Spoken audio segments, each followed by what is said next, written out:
La ville de Saint-Paul-et-Dax avec Kevin Lossu vous présente les rendez-vous du patrimoine. Une archive, un bâtiment, un fait remarquable de la commune. On vous dit tout, on vous raconte tout. Bonjour à toutes et à tous et bienvenue dans ce 6e numéro des rendez-vous du patrimoine Saint-Paulois. Alors toujours avec Kevin Lossu, bonjour Kevin. Bonjour. Et également accompagné aujourd'hui de Michel Labéry, bonjour Michel. Je vous représente encore une fois pour nos auditeurs, donc passionné d'histoire, ancien président des Amis du Vieux Saint-Paul et toujours membre actif de cette association.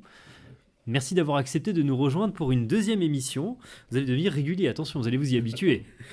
Alors aujourd'hui, on va vous emmener à parler d'un thème un peu particulier puisque nous allons parler des tuileries et des briqueteries de Saint-Paul-les-Dax. On ne le savait pas, mais autrefois, effectivement, Saint-Paul comptait de nombreuses industries et qui sont aujourd'hui éteintes. Et parmi celles-ci, eh bien, les tuileries et les briqueteries. Donc peut-être pour commencer, Michel, est-ce que vous pouvez nous définir ce que sont, qu'est-ce qu'on appelle une tuilerie, qu'est-ce qu'on appelle une briqueterie ? Alors, bien sûr, les artisans utilisaient les ressources naturelles du sol sans aller chercher bien loin, et donc ici le sol de Saint-Paul est riche en argile, soit de l'argile bleue, soit de l'argile jaune, qui donc, était utilisée pour faire soit de la brique de construction, qui n'a pas été beaucoup employée, soit de la tuile de couverture qui remplaçait les anciens chaumes. Ça posait quelques problèmes parce qu'il fallait veiller à avoir des charpentes beaucoup plus solides que celles qui étaient avant. Des charpentes qui tiennent peut-être toujours actuellement d'ailleurs. Ah oui, certaines charpentes tiennent encore, oui. Parce qu'elles étaient faites en chêne ou en châtaignier et qu'elles étaient bien faites et bien solides. Et alors, on associait souvent la tuilerie et la briqueterie ou c'était vraiment deux industries séparées ? Non, c'était les mêmes, puisque c'était le même procédé, c'était souvent la même boîte qui faisait les deux choses. Elle se spécialisait plutôt dans l'une ou dans l'autre, mais en général, c'était les mêmes. Et elle faisait même également le carreau pour le sol, parce qu'on s'était aperçu que l'argile qu'on mettait aussi sur le sol au départ, pour faire un sol à peu près propre, sur toutes les aires, eh bien, on avait pensé qu'en faisant cuire justement cette argile, on obtenait un carreau, le carreau de 20 sur 20, qu'on plaçait soit dans les chambres, soit dans les cuisines, les endroits les plus respectueux, les plus agréables. Et alors, en fait, au départ, j'imagine qu'avant de devenir une industrie, on a commencé un peu petit à Saint-Paul-les-Dax. Comment c'était organisé ? C'était de la production à la main comment ça se faisait en fait ? Comment on travaillait ça ? Alors déjà, il fallait on trouvait un endroit où on trouvait de l'argile. Alors il y avait plusieurs endroits ici à Saint-Paul. On en trouvait sur le bord de la Dour, du côté de Castecrabe. Puis là, c'était de l'argile qui était plutôt de l'argile bleue. Puis on trouvait de l'argile jaune à l'Argelère, c'est-à-dire dans le nord-est de Saint-Paul, vers le pont d'Angoide. Et il y en avait également deux autres zones, au Bailly, au Sardy, et à Maubos, c'est-à-dire près du moulin d'Hardy. Voilà. Et comment ça se passait, du coup, pour faire cette production ? Eh bien, on découvrait d'abord une partie du sol, 1 ou 2 mètres de terre qui était dessus, et on trouvait ensuite le sol argileux sur plusieurs mètres d'épaisseur, et il fallait piocher. Alors on piochait ça, on coupait, et l'argile c'est dur, quand elle est sèche, c'est de la roche, je crois. Il fallait donc piocher très fort. Si elle était mouillée, ça la rendait glissante et collante, c'était encore plus mauvais parce que ça collait à la pelle. Ça faisait un travail qui était très pénible. On travaillait en plus les pieds dans l'eau et dans l'humidité. C'était donc un travail qui n'était pas du tout agréable à faire. Et les blocs d'argile, c'est lourd. Et donc ensuite, cette argile, on l'a transportée d'abord avec des chariots, puis avec des camions jusqu'à l'usine, où on le mettait dans des bacs, on ajoutait de l'eau, on laissait macérer, et après il fallait la casser en petits morceaux, et piétiner jusqu'à ce qu'on obtienne une pâte. Alors au début, ça se faisait tout ça à la main, à la pelle, et avec les pieds pour malaxer l'argile. Alors là, je ne vous dis pas si c'était pénible comme travail. Des conditions de travail extrêmement dures. Alors. Pour celui qui préparait l'argile. Parce qu'après, il y avait les spécialistes qui faisaient ce qu'on appelait le moulage. Et la cuisson après, à la fin. Et la cuisson. À la cuisson, alors, au bois d'abord, et après on est passé à la cuisson au gaz de lac, dès qu'on a eu le gaz de lac. Le gaz de lac. Oui. D'accord. Qu'est-ce que vous pouvez nous dire du gaz de lac alors? Alors, le gaz de lac, la Dax, c'est une région dans les Basses-Pyrénées, dans les Basses-Pyrénées, où on avait trouvé du gaz, qui en a exploité jusqu'il n'y a pas très longtemps. Hein. Et ce gaz, il était conduit, il y avait des conduites qui l'amenaient jusque dans le haut de la France. Et donc, en passant ici, on distribuait ce gaz. D'accord. Voilà.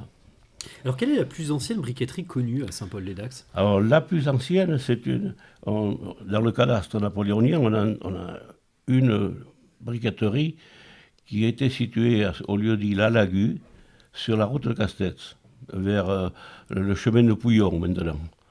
Voilà, ça c'était la plus ancienne. Ensuite, on a eu celle-là, on a affirmé l'usine Liard, qui était aussi dans cet endroit-là.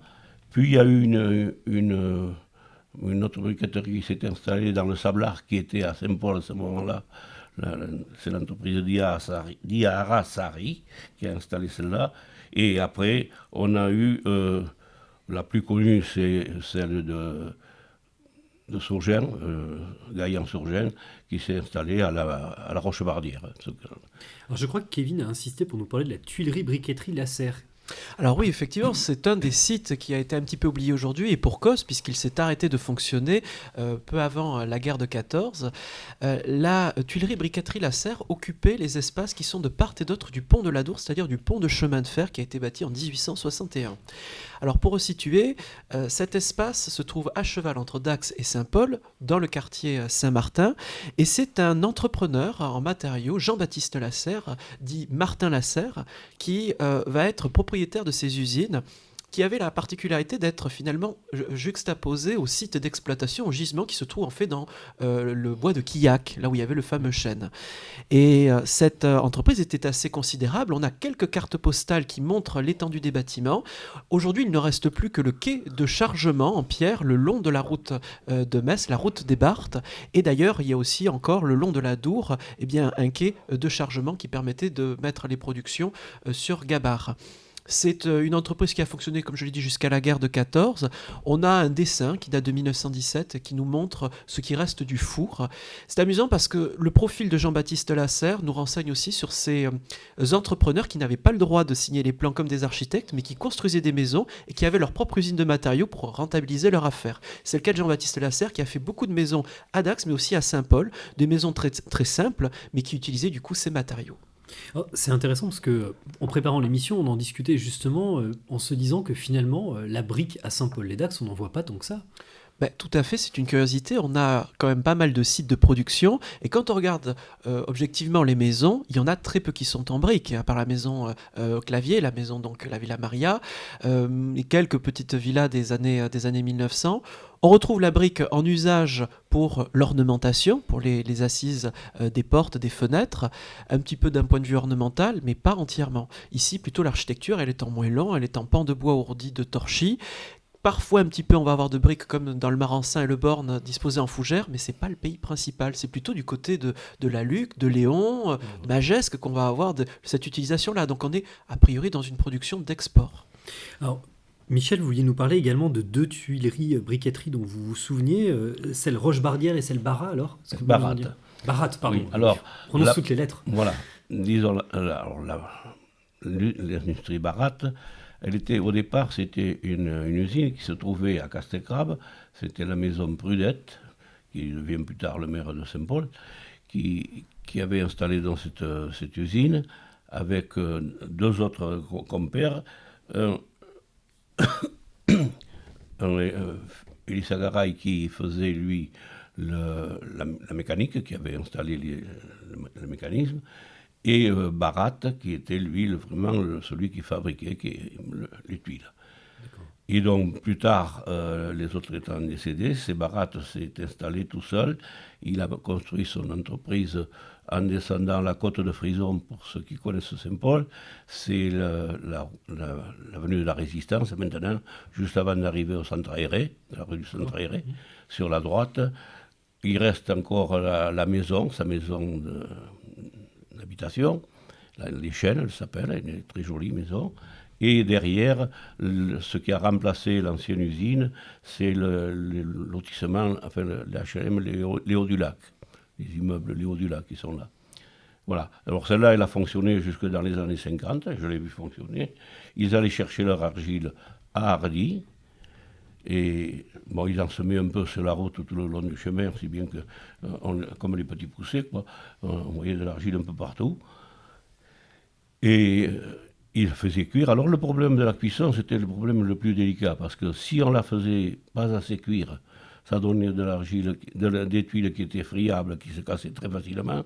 Et si on faisait trop cuire, elles se cassaient aussi davantage parce qu'elles se cassaient même avant d'être installées. Donc voilà, c'était le problème le plus délicat.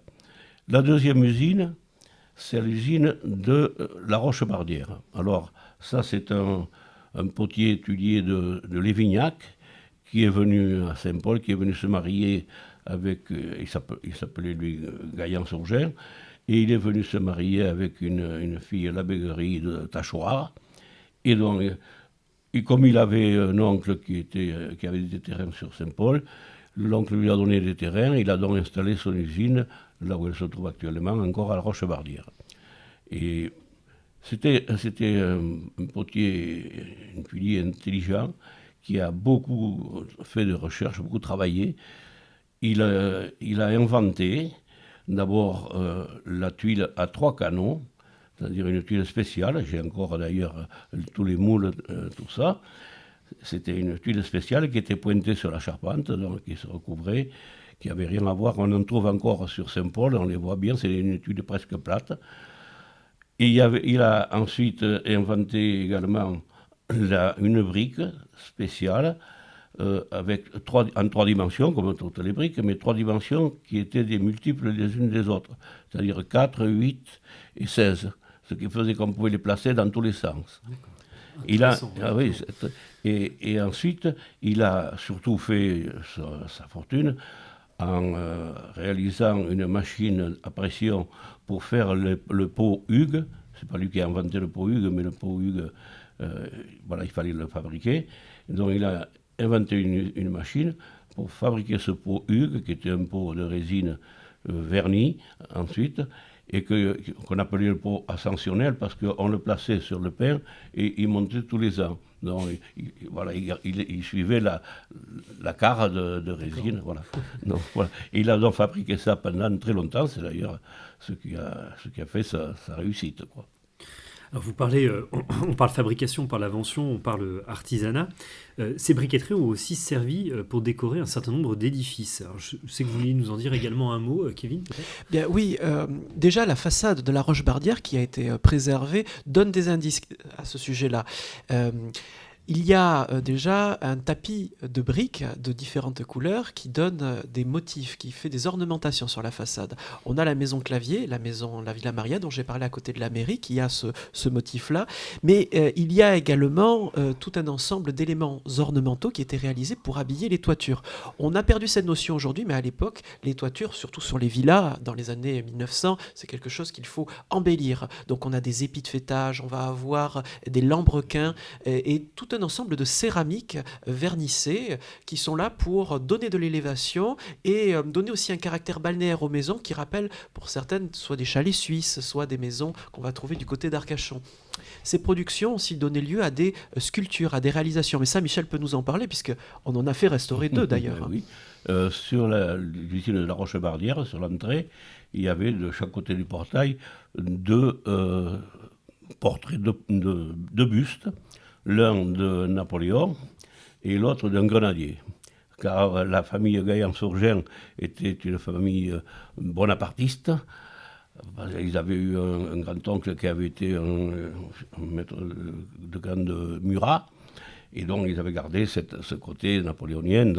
Et donc il s'était essayé dans la réalisation des bustes qu'on avait mis sur le portail d'entrée, qui d'ailleurs, tant qu'on était pour les gamins, ça servait de cible pour quand on tirait au lance-pierre. Il y a beaucoup de Saint-Paulois qui se sont exercés là-dessus. Et vous les avez fait restaurer, du coup. Et alors, elles étaient un peu abîmées, et donc avec les amis du Vieux-Saint-Paul, nous avons fait restaurer ces 2 bustes. Ils se trouvent maintenant dans la grange de Christus.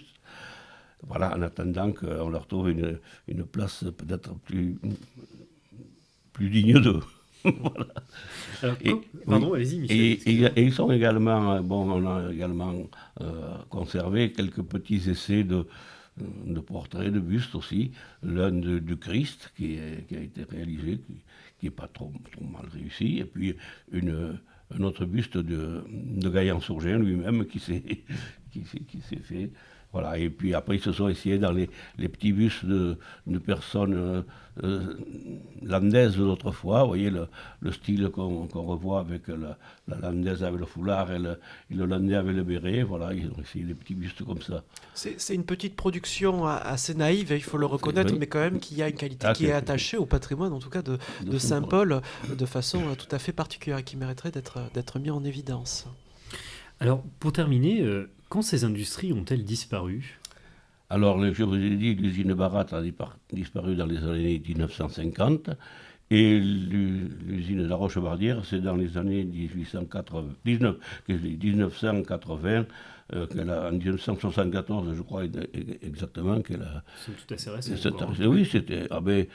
oui, c'est pas... Moi, je les ai connus et j'ai connu les ouvriers qui y travaillaient, quoi. Donc, Vous avez beaucoup d'expérience, Michel. ouais, c'est l'âge qui fait ça. Très bien, donc dernières industries disparues dans les années 80. En fait. Voilà.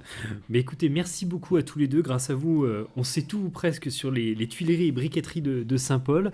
On espère que ce podcast vous a plu. Comme d'habitude, n'hésitez pas à commenter, à liker, à partager. Et on vous dit à la semaine prochaine pour un nouveau podcast, ce coup-ci réservé entièrement à la maternelle Henri Lavielle. À très vite. Merci à tous les deux.